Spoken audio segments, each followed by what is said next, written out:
அப்போது மதுரையில் கோயிலே இல்லை.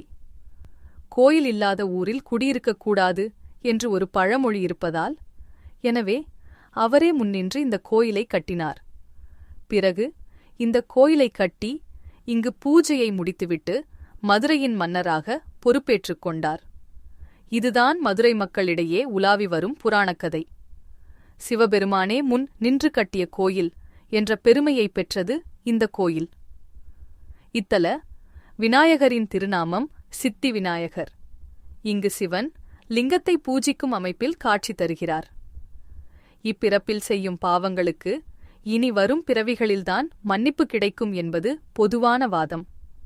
ஆனால் இப்பிறப்பிலேயே செய்த பாவங்களை மன்னித்து நன்மை தருபவராக அருளுவதால் முழு வீடியோவிற்கு கீழே உள்ள லிங்கை கிளிக் செய்யவும். மேலும் ஆன்மீக வீடியோக்களுக்கு குங்குமம் டிவி சேனலுக்கு சப்ஸ்கிரைப் செய்யவும். நன்றி.